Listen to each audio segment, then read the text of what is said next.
नमस्कार, स्वागत है आपका द लोकमंच न्यूज में और मैं हूं आपके साथ वैष्णवी शर्मा। मुरादाबाद में रेलवे डीआरएम ऑफिस में छुट्टी नहीं मिलेगी, फिर चाहे जान ही क्यों न चली जाए। जी हां, ये सच है। मामला मुरादाबाद डीआरएम ऑफिस का है, जहां स्वास्थ्य न ठीक होने की वजह से ट्रेन गार्ड ने अधिकारियों से छुट्टी मांगी थी, लेकिन छुट्टी देने की बजाय रेलवे गार्ड की ड्यूटी पर तैनात कर दिया गया, जिसकी वजह से गार्ड और भी ज्यादा बीमार हो गया और अपनी जान से हाथ धो बैठा। देखिए इस रिपोर्ट में।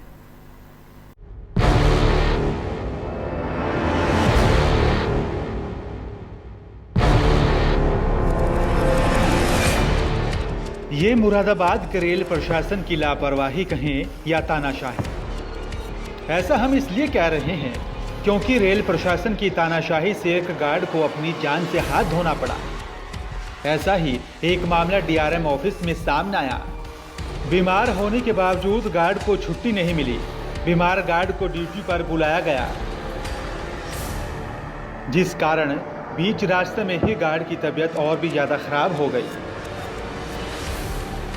बीमार गार्ड को रेलवे अस्पताल में भर्ती कराया गया। गार्ड की तबीयत जब ज़्यादा बिगड़ी तो हायर सेंटर रेफर कर दिया, लेकिन तब तक बहुत देर हो चुकी थी। डॉक्टरों ने गार्ड को मृत घोषित कर दिया। पापा को ड्यूटी के लिए तबीयत ख़राब थी पापा की, तो उनको कॉल आया था किताब के लिए, तो पापा ने बताया था कि मेरी तबीयत ख़राब है, लेकिन उनकी सहारनपुर की कर दी किताब, तो कोई नहीं, पापा चले गए। फिर वहीं से उनकी तबीयत वहाँ पे और ख़राब होने लगी, तो फिर पापा ने कहा कि मैं वहीं से रोज़ा की कर दी थी उनकी दोबारा वहीं से किताब। पापा ने कहा मैं नहीं कर सकता हूँ, मेरी तबीयत बहुत ज़्यादा ख़राब है, तो लेकिन उनकी तब भी ज़बरदस्ती किताब करी वहाँ पर। तो पापा जब यहाँ से रोज़ा गए तो वहाँ पे उनकी हालत बिगड़ गई। वहाँ पे वो चक्कर खा के गिर गए, बेहोश हो गए, वहीं से उनका ऑक्सीजन लेवल डाउन हो गया और फिर ये जो तबीयत ख़राब हुई है उसी वजह से हुई है। फिर उन्हें रेलवे हॉस्पिटल रेफ़र किया, रेलवे हॉस्पिटल से फिर विवेकानंद रेफ़र किया, फिर वहाँ से ये सब हो गया।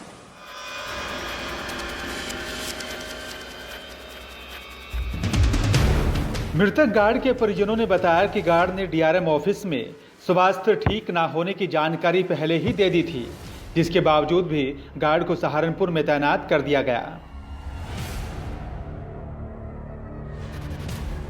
सहारनपुर की ड्यूटी खत्म होने के बाद दूसरी जगह ड्यूटी लगा दी गई।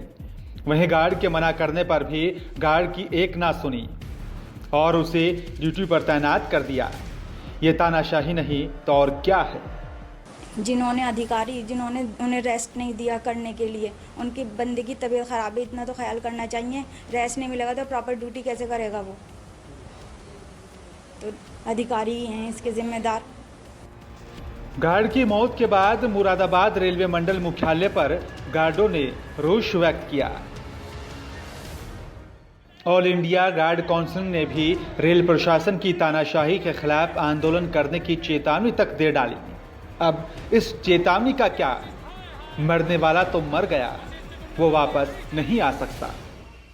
ये जो है गार्डों के साथ हमेशा शोषण करते हैं। घरों में लड़ाई होती है गार्डों के, जो नियम नहीं है वो नियम भी ये लागू कराते हैं। ये हमेशा पैसे ले लेके गार्डों को गाड़ियां बेचते हैं, कभी लखनऊ को बेचते हैं, कभी देहरादून को बेचते हैं।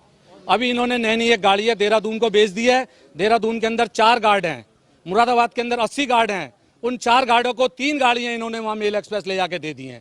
यहाँ 80 गार्डों को जो है 2 गाड़ी दे रखी हैं। इसका मतलब क्या कि गाड़ी ये बेच रहे हैं देहरादून को। एक मोहम्मद शरीफ गार्ड हैं जो कि सुबह 6 बजे के ऑन ड्यूटी थे, उनको जो है 19 घंटे उन्होंने रिलीफ मांगा। वशिष्ठ से बात हुई WMI से कि मुझे रिलीफ दे दीजिए, मेरी तबीयत खराब है। इन्होंने उसको रिलीफ नहीं दिया। उसकी ड्यूटी 19 घंटे रोजा तक हुई।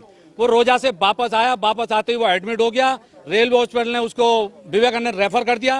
रेफर होने के बाद 2-3 दिन के अंदर ही उसकी डेथ हो गई। रेलवे की तानाशाही की वजह से एक गार्ड की जान चली गई। अगर उसे छुट्टी मिल जाती तो शायद ये सब ना होता। अब देखना यह होगा रेलवे प्रशासन जिम्मेदार अधिकारियों पर क्या कार्रवाई करता है, या फिर ये तानाशाही का रवैया यूं ही जान लेता रहेगा। ये एक बड़ा अहम सवाल है। ब्यूरो रिपोर्ट, लोकमंच न्यूज।